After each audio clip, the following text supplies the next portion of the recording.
함께 읽을 하나님의 말씀은 구약 성경 시편입니다.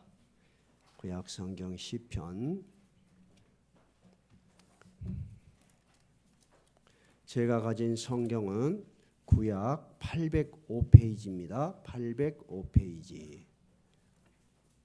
복 있는 사람은 악인들의 꾀를 따르지 아니하며 죄인들의 길에 서지 아니하며 오만한 자들의 자리에 앉지 아니하고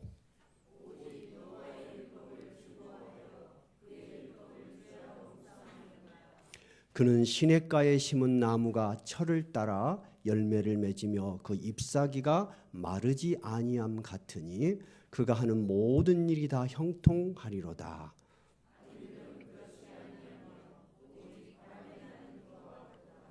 그러므로 악인들은 심판을 견디지 못하며 죄인들이 의인들의 모임에 들지 못하리로다.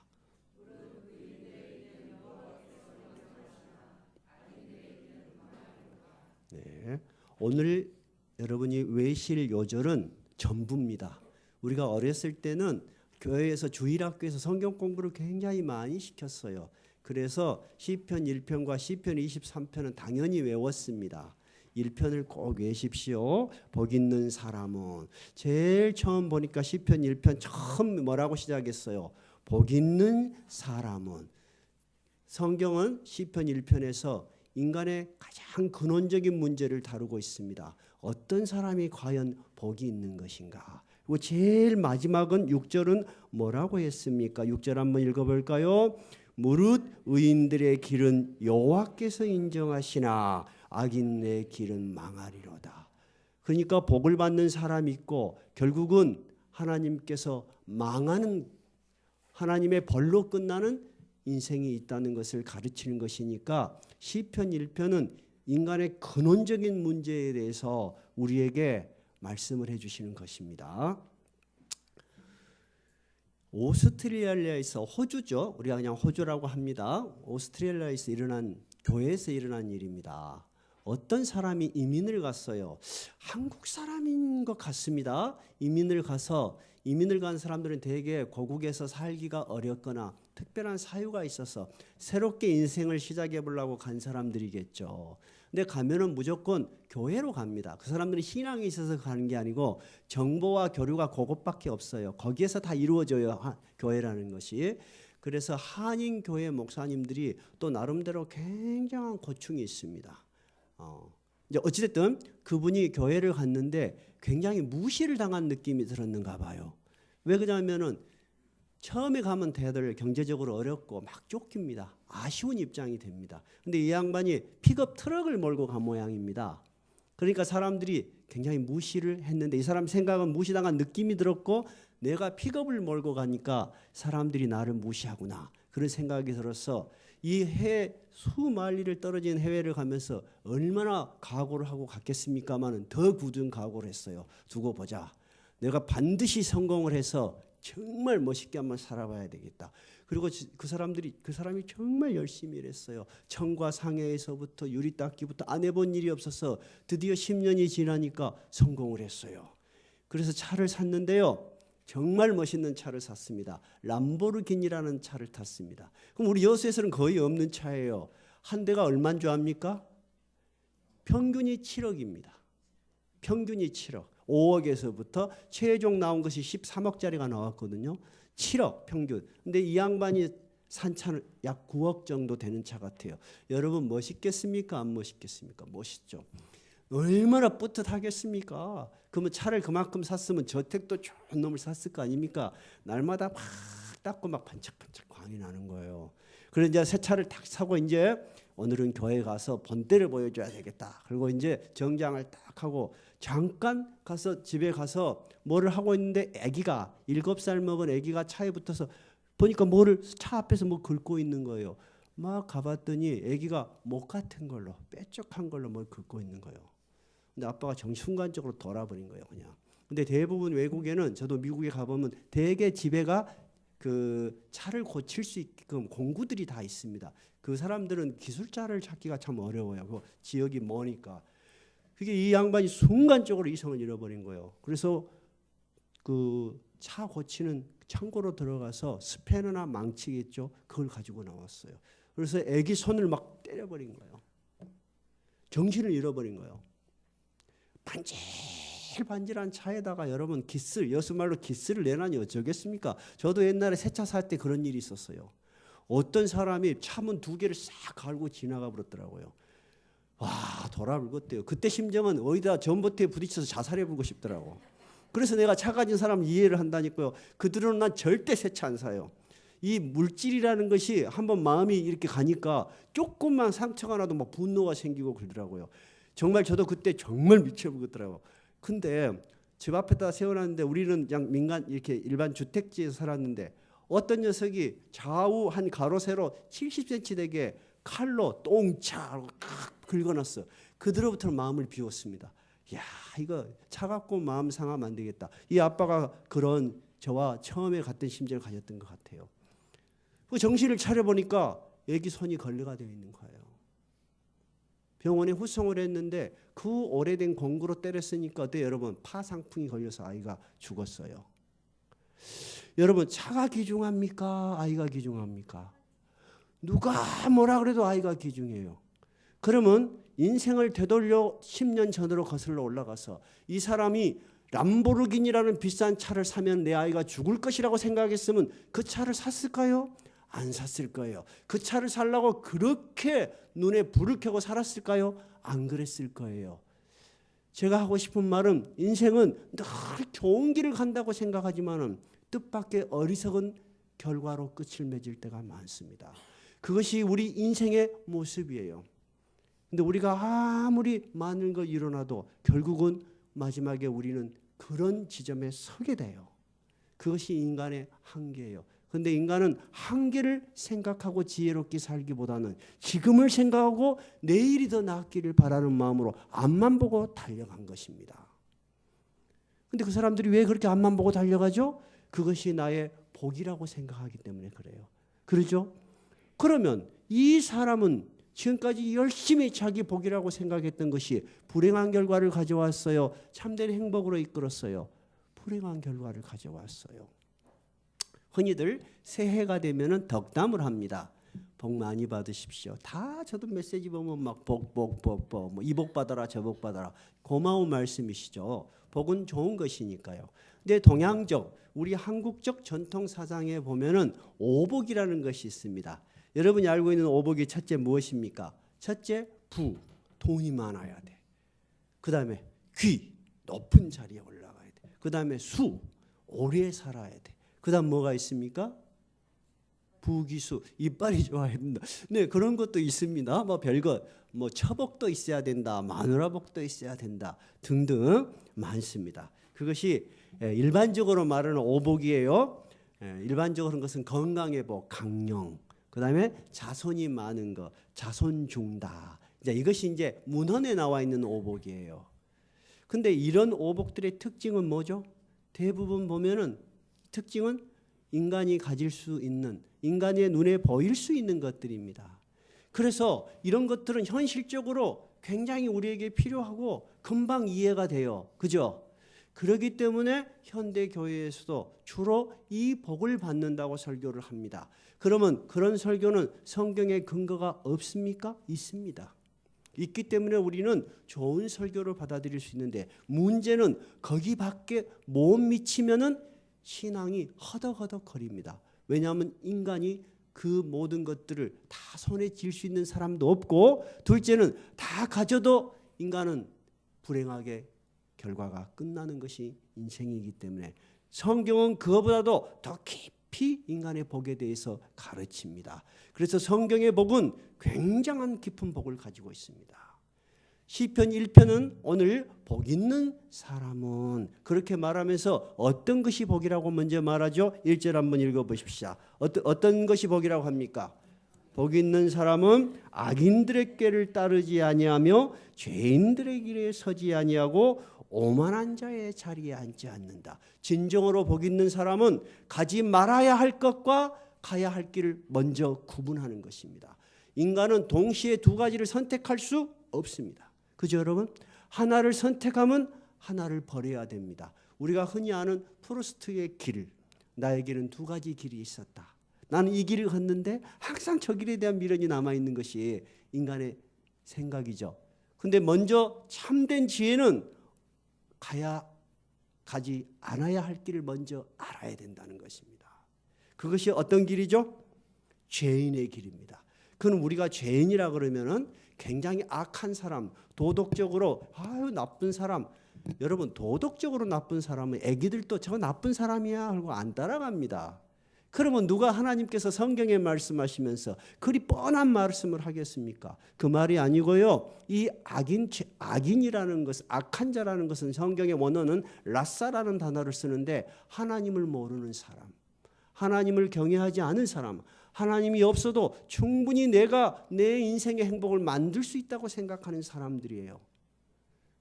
여러분, 그런 사람들이 이 세상에 성공을 더 빨리 합니다. 왜냐하면 두려움이 없고요, 거치는 게 없고 양심의 가책도 없고 뭉개버려, 하나님이 없기 때문에. 근데 우리는 어때요? 뭔 말 하려면은 내가 잘못한 건 아닐까? 그래요. 그러니까 오히려 이런 사람들이 세상에서 빨리 성공을 해요. 여러분, 그래요, 안 그래요? 상식적으로 봐도 맞죠? 우리 크리스찬들이 제일 시험 드는 게 뭐예요? 저 사람은 지멋대로 살아도 잘만 살고 건강하고 오래오래 잘 살아. 근데 우리는 맨날 주여 주여 하는데 뭐 되는 일도 없어. 그런 시험 들 때가 많잖아요. 그렇죠? 그래서 악인들의 꾀를 좇지 아니하며 하는 말은 그들은 세상의 지혜가 많아. 성공하는 방법을 알아. 남을 이기는 방법을 알아. 빨리 돈 버는 방법을 알아. 등쳐먹는 방법을 알아. 속성으로 가는 길을 알아. 그런 사람들이 모여서 그런 이야기를 하는데 너가 귀 기울이지 마라 하는 말입니다. 그것이 악인들의 꾀를 좇지 아니하며 한다는 말이에요. 원어 뜻은 그런 회의에 참여하지 말라는 거예요. 여러분, 은밀히 모여서 회의를 하면은 다 주고받는 말이 사람이 속에 있는 이야기를 하겠죠? 여러분은 그래도 저만큼 다양한 사회생활을 조금 덜 해보셨을 수 있겠습니다. 저는 그런 현장에 있었던 사람이에요. 수억의 돈이 오가고 권력이 오고 가는 자리에서. 무서운 거예요, 여러분. 그들의 음모는 우리들의 상상을 초월해요. 사업을 하는 사람에게는 선물이 없다 하는 말이 있어요. 그 말이 뭔 말이죠? 선물이 아니면 뭐예요? 다 뇌물이에요. 사업을 하는 사람은 반드시 공무원들에게 돈을 줄 때는 반드시 먼 훗날 대가를 받아요. 어떤 사람은 아예 돈 주는 장면을 자기가 찍어요. 그리고 엄쩍달싹 못하게 해요. 그것이 그들의 지혜예요. 그들의 삶의 처세예요. 절대 손해보는 일 안 해요, 그 사람들은. 그런데 하나님께서는 복 있는 사람들은 악인의 꾀를 좇지 않는다는 것은 그들의 지혜의 귀를 기울이지 않는다는 것입니다. 그리고 그들이 걸어간 길을 아예 발걸음을 디디면 안 돼. 몇 걸음만 가면 여러분 돌아오기가 너무 어려워요. 정말 어렵습니다. 어려워요. 정말 어려워요. 왜냐하면 본전 생각이 나서 못 돌아와요. 그러면 이것만 하고 끝내리. 이것만 하고 끝내리. 여러분, 도둑놈이나 강도가 스스로 그만두는 경우는 없습니다. 붙잡히고 나면 다 한다는 말이 뭔지 알아요? 이번만 하고 그만하려고 그랬습니다. 어려워요. 그렇죠? 세 번째는 뭐죠? 오만한 자리에 앉지 아니한다. 그들은 그렇게 해서 사람들이 볼 때 높은 자리에 반드시 올라가려는 야망이 있고 이런 수단과 방법을 가리지 않기 때문에 올라갑니다. 근데 그 자리가 높은 자리 같아. 부러워요, 안 부러워요? 부러워요. 부러워요. 그래서 그들은 오만하다는 것은 하나님을 대적한다는 거예요. 하나님과 맞선다는 거예요. 하나님 없어도 내가 잘 사는데 뭔 하나님이 필요하겠어요.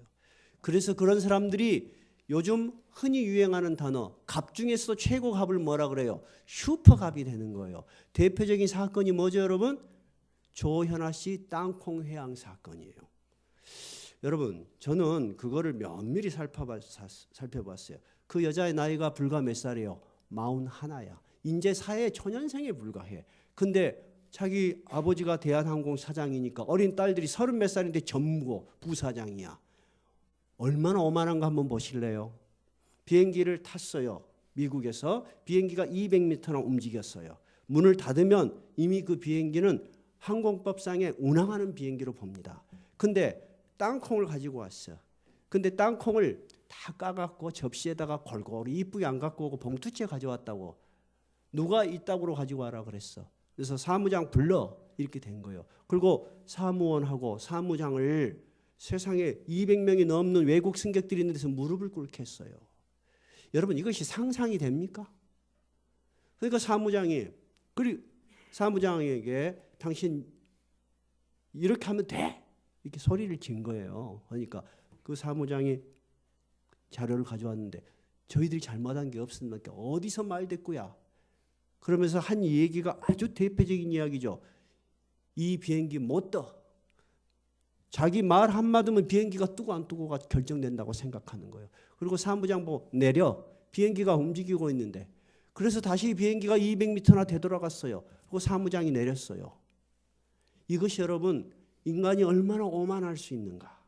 이것이 인간이 얼마나 오만할 수 있는가 하는 것을 극단적으로 보여주는 거예요. 요즘 그런 주제로 나온 영화가 하나 있죠. 그게 뭐예요 요즘? 베테랑이라는 영화가 그런데 베테랑이라는 영화에 대해서 감상평이 나왔어요. 실제로 이런 일이 있을까? 엄청나게 많은 사회부 기자들이 실제 이거보다도 더 많은 일이 비일비재하다. 여러분 오만한 사람들이에요 아니에요? 정말 오만한 사람들이요. 그 모욕을 당한 사무장의 이름이 박향진 씨인데 처음에는 이 사람이 회사 직원이니까 참으려고 했어. 회유를 하고 그러니까 없었던 일을 하고 싶었는데 생각할수록 인간 대접을 못 받은 생각이 든 거예요. 그래서 검찰에 가서 나는 사람이지 개가 아니다. 그러니까 자기가 막 받았던 모욕은 어떤 대우를 받았다는 거예요. 개처럼 대우를 받은 느낌이 들었다는 거예요. 여러분 오만하다는 것이 그런 것을 이야기하는 거예요. 사람이 사람을 사람으로서 존경하지 않고 하나님의 형상을 닮은 고귀한 인간으로 대접받지 못하고 내 밑에 있는 사람 무시해도 되는 사람으로 생각하는 것이 여러분 오만한 사람이에요. 근데 왜 시편은 오만한 자의 자리에 앉지 하지 말라고 합니까? 결국은 그들은 어떻게 되기 때문입니까? 시편을 쭉 읽어보니까 어떻게 돼요? 그들의 결국은 바람에 나는 겨와 같아. 바람이 불면 휙 날아가 버려. 제자리에 있지 못해. 바람에 휙 날려가. 그들이 생각했던 모든 것은 뿌리를 내리지 못해. 순간이라는 것입니다. 그리고 제일 마지막에 하나님께서 악인의 길을 어떤다? 인정하시지 않아. 아무 가치 없는 삶을 살았다는 거예요. 너는 내가 생각할 때 내가 이 세상에 너에게 많은 시간과 재능과 열정을 줬는데 너는 그것을 다 너만을 위해서 살았고 남을 지배하는 데 살았고 남을 군림하면서 살았고 그것을 너의 기쁨으로 생각했다는 거예요. 그러니까 너는 꺼지지 않는 지옥불에 들어갈 것이다. 사람들이 제일로 듣기 싫어하는 말이 뭔지 압니까 여러분? 설교 중에도 하지 말라는 이야기가 뭔지 알아요? 지옥에 대한 이야기예요. 말만 들어도 기분이 나빠. 그죠? 그럼 제가 한번 물어봅시다. 제가 전화를 한 통 받았습니다. 그 신학교 가서 방학 때 내려왔습니다. 방학 때 내려왔는데 따르르르 전화가 온 거예요. 우리 큰아들이 자오고 작은아들이 시오예요. 전화를 받았는데 우리 집이 전화가 2대가 연결이 돼서 집사람하고 나오고 동시에 전화를 딱 받았습니다. 근데 신기하게 똑같이 들었기 때문에 이 둘이 다 말할 수 있어요. 저 시오 집이죠? 그래서 내가 네 맞습니다. 아 안녕하세요. 시오 학교입니다. 그래요. 그래서 집사람이 어머 그러세요. 근데 웬일이세요? 그러니까 시오가 말입니다. 체육 시간에 어쩌고 저쩌고 다쳤습니다. 그래서 지금 병원에 와 있습니다. 그 말 들으면 여러분 깜짝 놀라겠죠. 일단은 깜짝 놀랐죠. 그랬더니 이제 그 사람이 시오야 전화 받아라 그러더라고요. 근데 우리 시오 목소리가 좀 독특해요. 아이 같지 않고 좀 늙은이 소리 비슷히 나오고 말을 늦게 해요. 아버지 그러지 마라 그래도 그 녀석이 그렇게 해요. 근데 너무 목소리도 똑같아. 톤도 똑같아. 아버지 뭐 어머니 그러든가 저가요 다친 게 아니고요 이상한 아저씨들한테 잡혀와 있어요. 와 근데 진짜로 똑같습니다. 그러니까 집사람이 막 전화에 사정을 하는 거예요. 뭐 어쩌고 저쩌고 우리 애기 아빠는 지금 신학교에 가 있고 내가 들어보니까 막 불쌍해 지금. 근데 그놈들이 계속 돈을 갖다 여라고 한 거예요. 근데 우리 집이 신학교 가면서 다 정리해본데 뭔 돈이 있을 거예요. 그러니까 뭐 우리 뭐 저금 통장이 어쩌고 그러니까 나는 이제 계속 전화를 해라고 한 거예요. 전화를 계속 해라고 한 거 막 붙들고 있으라고 이제 파출소에다 전화를 제가 했어요. 그걸 파출소에도 하고 일단은 시호 전화가 되는가 안 되는가 전화를 먼저 해봤는데 이놈이 안 받는 거요. 대차 수업 중이니 바꿨어. 그래도 우리 생각은 받아야 된다고 생각이 딱 들더라고요. 근데 안 받으니까 이제 더 돌아버려 이제. 교무실에 전화해도 아무도 안 받아. 이제 큰일 난 거예요. 근데 점점 이야기는 깊어가. 이제 저쪽에는 막 손가락을 잘라본다 그러고 점점 와 정말 입디다 정말. 막 내맞는 소리가 나고 막 완전히 이놈들이 생쇼를 완전히 하더구만. 근데 그때까지만 진짜였어요. 그래서 이제 파출소에 하는데 제가 정신이 없는 거예요. 그래서 하나님 어찌 우리 집에 이런 일이 일어날 수 있습니까? 정말 입디다. 근데 이제 막 전화를 계속 해라는데 파출소에서 왔어요. 파출소에서 이렇고 저렇고 막 진실이야. 나는 빨리 이놈들을 위치 추적을 해라. 근데 파출소 순경들은 신청을 안 해. 이 사람들은 너무 많이 당하니까 그런가 보죠. 근데 학교에다 마침 하니까 교장실인가 교무실인가 돼갖고 시효가 있다는 것이 확인이 됐어. 그러니까 이제 파출소에서 전화 받았고 이제 쌍욕을 합디다. 그러니까 그놈도 쌍욕을 해. 이게 뭐냐면 이놈들이 중국에서 하는 거야. 절대 안 잡혀. 여러분 이렇게 해서 보이스피싱을 해서 수천만 원 시골 할머니들이 잃었어요. 그 시골 할머니들이 평생을 모은 돈이에요.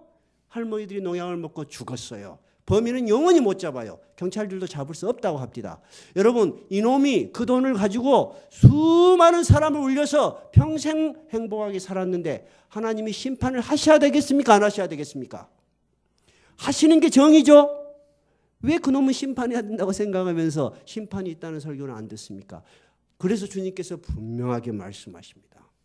구더기도 죽지 않는 불길이 있는 곳이 심판이에요. 여러분 그래야지 정의롭지 않아요? 그 하나님에 대한 두려움이 없기 때문에 무슨 짓이라도 하고 사는 것입니다. 사람들이. 그죠? 그래서 성경은 시편 1편에 참으로 복 있는 사람은 그런 사람들의 길을 기울이지 말아야 하고 그들이 걸어간 길을 걷지 말아야 되고 그들이 서 있는 오만한 자리에 앉아보려고 하지 말아라고 하는 것입니다. 여러분 지혜로운 사람 아니에요? 참으로 지혜로운 사람이에요. 저도 그렇게 해서 인생을 마지막 불행하게 끝난 사람 많이 봤습니다. 우리 한국이 민주주의가 들어온 지 얼마 안 됐지만은 참 우리의 교과서적으로도 많이 배울 수 있죠.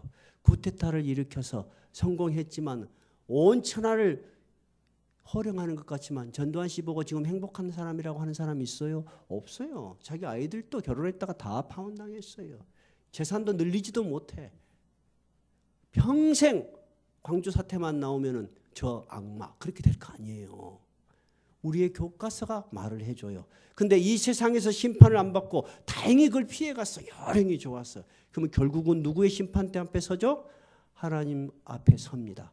여러분 그런 믿음이 없으면 신앙은 하나의 사치품에 불과해요.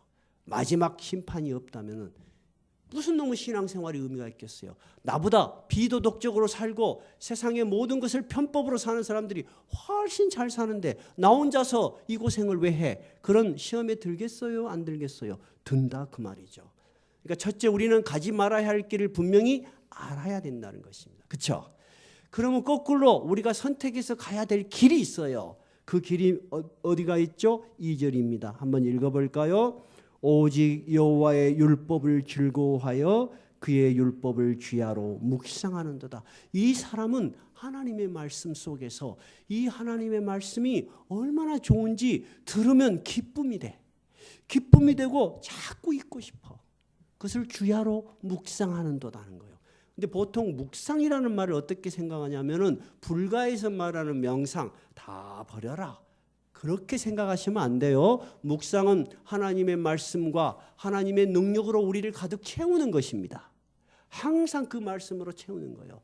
우리가 흔들릴 때마다 그 말씀을 묵상한다는 것은 밖으로 자기 자신에게 말을 한다는 것입니다. 저도 어제 힘든 일이 있었어요. 설교자가 설교를 해야 되는데 가정이나 친구지간이나 어떤 일에 있어서 어떤 일이 생기면 굉장히 혼동이 와요. 그럴 때 빨리 제자리를 돌아오는 것은 찬송을 부르고 내가 눈을 감고 하나님의 말씀을 나에게 하는 것입니다. 그러면 빨리 자리가 잡힙니다. 근데 이 사람은 자기가 진정으로 즐거워하는 것이 하나님의 말씀 속에 있다고 믿는 사람이야. 그리고 그렇게 훈련이 된 사람이요. 그리고 그것이 사실로 받아들여지는 사람이고 그것을 따라서 살아가는 사람이라는 거예요. 이것이 참으로 복 있는 사람이라는 것입니다. 그러면 우리가 근본적으로 질문을 해야 돼요. 그럼 하나님의 말씀은 진실일까? 하는 근원적인 질문을 위해서 제가 1년 동안 여러분한테 설교를 했죠. 하나님의 말씀은 진실이다. 우리 이성적으로도 충분히 납득할 수 있고 받아들일 수 있는 사실인데 우리가 왜 거부하냐? 내가 악을 좋아하기 때문에, 세상의 쾌락과 나의 욕망을 좋아하기 때문에 이 말씀에 무릎을 못 꿇는 것이지, 진심으로 내 마음을 내려놓고 성경을 보면은 부정할 수 없는 객관적 사실들이에요. 가장 대표적인 것이 뭐예요? 부정할 수 없는 객관적 사실, 하나님의 말씀이 진심으로 살아있고 하나님이 우리에게 주신 말씀이라고 믿는 것이 뭐예요? 예수님이 이 땅에 오신 사건이에요. 맞죠? 예수님이 오신 사건을 우리 크리스마스 때 뭐라고 했습니까? 예수님이 이 땅에 오실 때 이름이 뭐였다? 임마누엘이었다. 임마누엘의 뜻이 뭐라고 그랬어요? 하나님이 우리와 함께 계시다. 하나님이 말씀이 되셔서 이 땅에 오신 거예요. 그래서 인간의 눈높이로 오셔서 우리가 알아먹을 수 있는 단어로, 우리의 언어로 하나님이 직접 말씀하셨단 말이에요. 그러니까 부인할 수 없는 거예요. 예수를 부인하려고 2000년 동안 수많은 학자들이 뒤져봤지만 부인을 할 수가 없었어요. 그래서 여전히 생명이 있는 말씀이에요. 근데 그 예수님이 뭐라고 말했습니까? 내가 길이요 진리요 생명이다. 너희들이 내가 한 말을 따라오라는 거예요. 그게 길이야. 참 길이야. 그것은 진리야. 거짓이 아니야. 그 속에 뭐가 있다? 생명이 있다는 거예요. 그래서 여러분, 크리스찬은 항상 기뻐하는 거예요. 우리도 반년 동안 같이 울고 같이 기뻐하고 같이 위로를 받았죠. 우리가 그 많은 고난을 어떻게 다 거치고 왔습니까? 말할 수 없는 시련을 어떻게 거치고 왔습니까? 하나님의 말씀을 붙들고 여기까지 온 거 아닙니까? 그 안에 뭐가 있었다고요? 생명이 있었다는 거예요. 여러분을 일으켜 세운다 그 말입니다. 그것이 시편 3편에 있습니다. 한번 읽어볼까요? 그는 시냇가에 심은 나무가 철을 따라 열매를 맺으며 그 잎사귀가 마르지 아니함 같으니 그가 하는 모든 일이 다 형통하리로다. 나무가 열매를 맺으려고 합니다, 여러분. 나무가 열매를 맺으려고 하면은 제일 처음 어딘가에 심겨져야 돼요. 그죠? 근데 심긴 것이 시냇가 옆이야. 시냇가 옆이면은 자기는 모르지만은 계속 물길이 오는 거죠. 그 물길을 빨아들일 수 있는 거예요. 햇볕이 아무리 내려쬐도 물이 흐르니까 죽지 않아. 어쩔 때는 힘들고 어쩔 때는 다른 듯한 목마름이 있겠지만 죽지 않아. 뿌리가 죽지 않으니까 결국은 자라죠. 자라니까 어때요? 잎이 우거지는 거예요. 그 다음에 결국은 어떻게 해요? 열매가 맺는 거예요. 이것이 복 있는 사람이 선택하는 첫 번째 길이에요. 복 있는 사람은 뿌리를 어디다 내린다고요? 시냇가. 그 시냇가는 어떤 시냇가야 된다고요? 영원한 생명이 있는 시냇가야 돼요.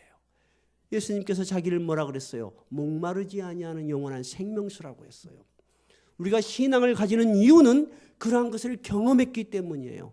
저도 내 인생에 남들이 봤을 때는 야, 저 친구 고생하더니 정말 공부도 열심히 하고 그러더니 그래도 성공했네 한 데까지 가보고 알았어요.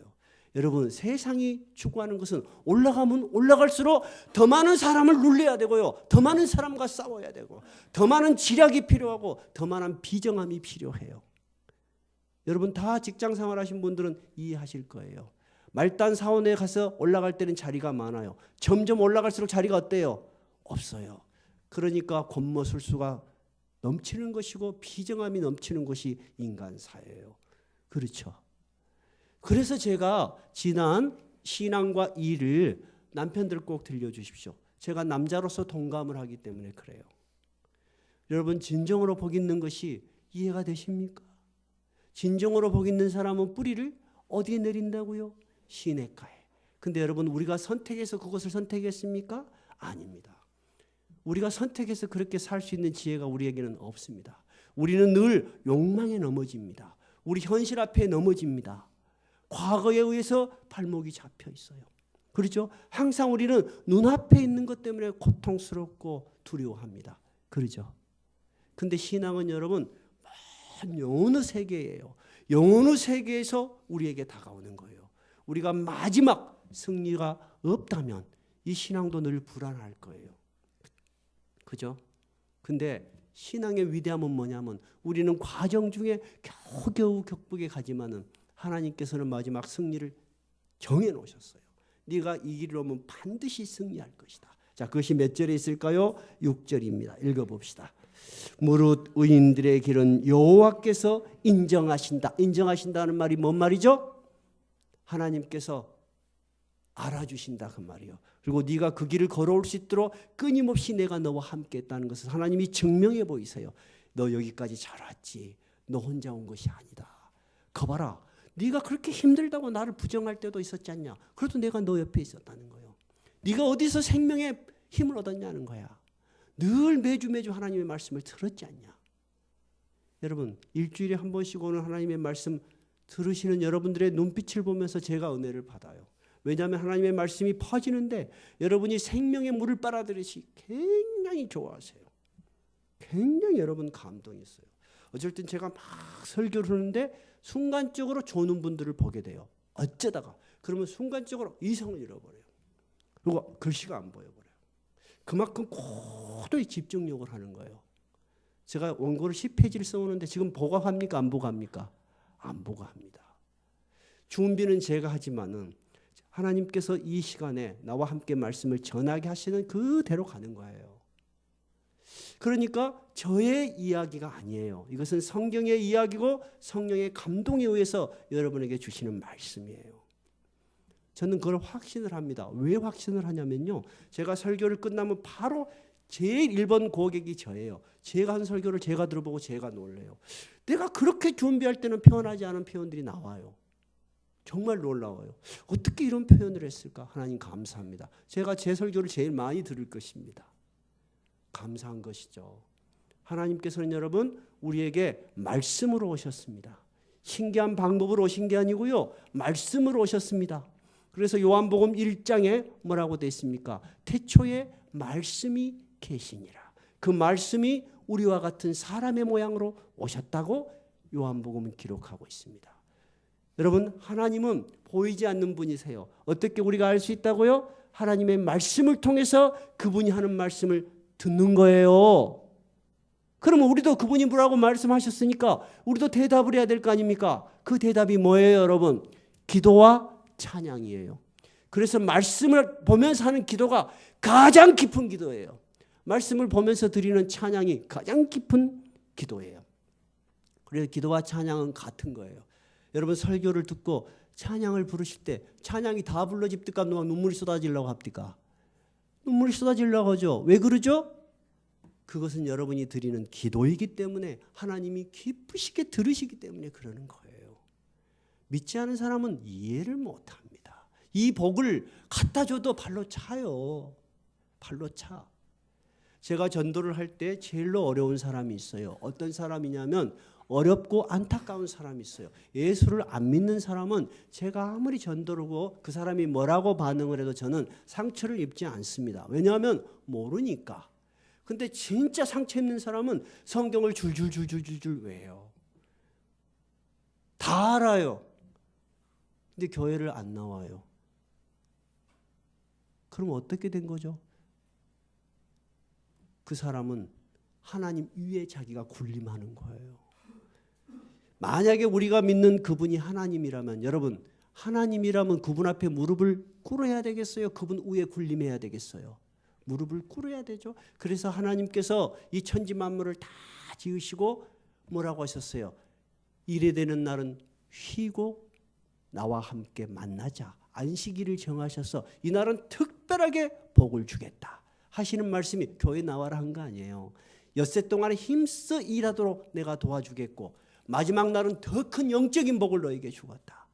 근데 대부분 그런 사람들은 지금 세상의 어두운 세력에 욕망에 묻혀버렸어. 쾌락에 묻혀버리고 세상의 욕망에 묻혀버리고 돈 버는 것에 미쳐버리고 완전히 명예에 미쳐 있는 거예요. 제가 그렇게 살았거든요. 그래서 제가 알아요. 알기 때문에 안타까운 거예요. 모르면 안 안타까워요. 저는 그 사람들 정말 1%도 부럽지 않아요. 그들의 결국은 아무것도 남지 않습니다. 아무것도 남지 않습니다. 그런데 우리는 마지막 승리를 하나님께서 의인의 길은 여호와께서 인정하신다. 네가 나의 말을 듣고 순종하면서 왔구나. 그래, 힘들었지. 그때마다 내가 너를 도운 걸 너는 몰랐지. 이제 알겠지.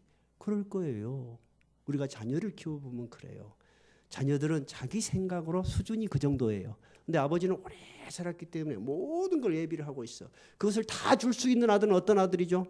아버지의 말을 잘 이해하고 그 이해되는 말을 따라오는 아들한테는 아낌없이 줄 수 있는데, 주고 싶어도 계속 빗나가면 맡길 수 있어요? 못 맡겨요? 못 맡기는 거예요. 그 아이를 위해서 못 맡기는 거예요.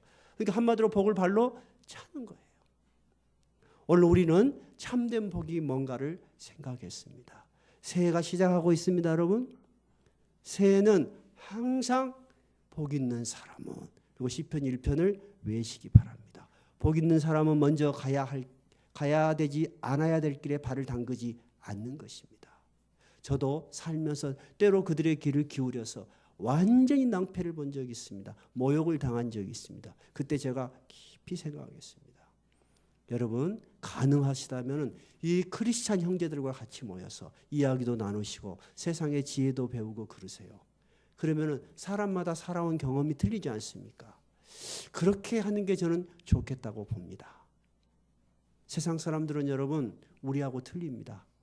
똑같이 시작하고 똑같이 하는 것 같은데 이해관계가 틀어지거나 자기가 손해가 보면 본성이 튀어나와요. 그들은 하나님을 두려워하지 않습니다. 자기가 갖고 있는 것을 잃는 것을 두려워하는 거지 하나님을 두려워하지 않습니다. 그래서 악인들의 꾀에 귀를 기울이지 말고, 그 다음에 뭐죠? 죄인들의 길에 서 있으려고 하지 마. 걸어가면 안 돼. 그 다음에 그들이 오른 오만한 자리를 탐내지 마라고 하는 것입니다. 이해되셨습니까?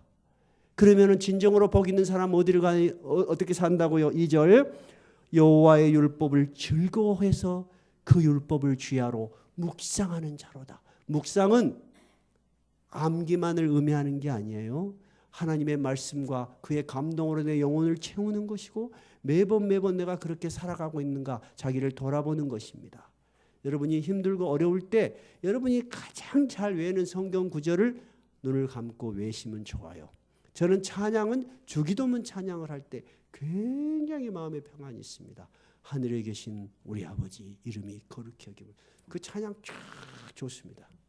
여러분, 그래서 꼭 제가 나의 기도 나의 찬양 때 자기가 좋아하는 찬양, 자기가 좋아하는 성경 구절을 알려주십시오. 꼭 한 구절은 있어야 돼요. 근데 우리 서춘성 목사님 사모님이 이제 교회를 아끼는 마음에서 이렇게 보니까 사도신경은 현대 것을 쓰는데 주기도문이 옛날 것이 있으니까 새 걸로 이렇게 맞추면 어떻겠습니까 했는데, 찬양이 주기도문이 옛날 걸로 편곡이 되어 있어요. 작곡이. 그래서 그 찬양이 너무 좋아서 우리는 주기도문을 옛날 것으로 씁니다. 하고 싶은 말은 여러분이 크게 부를 수 있는 찬양 한 곡은 꼭 있어야 합니다. 그것이 주의 말씀을 주야로 묵상하는 자의 태도입니다. 2016년 새로운 새해가 됐는데, 만약에 우리가 정말로 인생의 방향을 분명하게 새롭게 하지 않는다면 이 해는 지나가는 숫자에 불과하고 우리는 1년 더 늙어갈 뿐이에요. 여러분, 1년 더 늙어가고 싶어요? 1년 더 새로워지고 싶어요? 1년 더 새로워지고 싶죠. 고린도후서에서는 뭐라고 했냐면은 이제 그리스도 예수 안에 있는 자들은 새로운 피조물이라. 옛 것은 다 지나갔다 했어. 우리는 새롭게 태어나는 것입니다. 누구를 향해서? 하나님을 향해서 태어나는 것이고, 우리를 움직이는 것은 뭐다? 하나님의 말씀입니다. 2016년은 이러한 복이 여러분과 여러분의 자녀들과 가정과 생업 위에 넘치시기 바랍니다. 자, 찬양을 부르시겠습니다. 552장.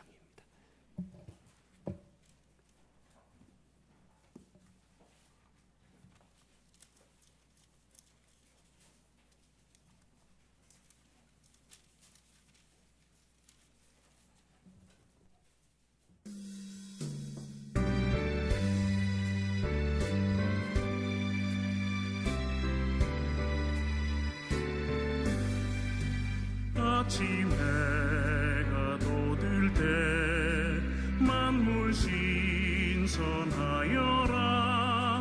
나도 세상 지낼 때 하소서. 주여 나를 도우사 세월 허송한 곳 어두운 세상 지낼 때 햇빛 되게 하소서.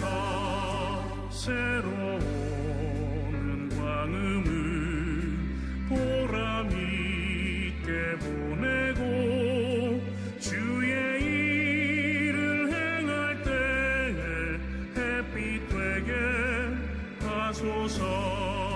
주여 나를 도우사 세월 허송한 곳 어두운 세상 지낼 때 햇빛 되게 하소서.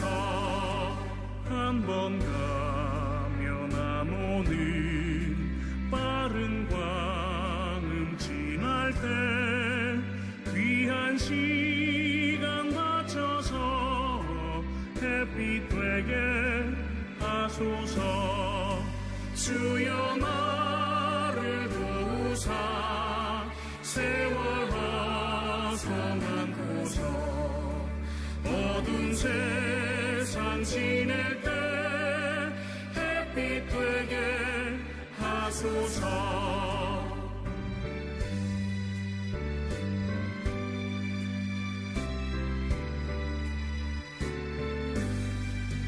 밤낮 주를 위하여 몸과 마음을 드리고 주의 사랑 나타내 햇빛 되게 하소서.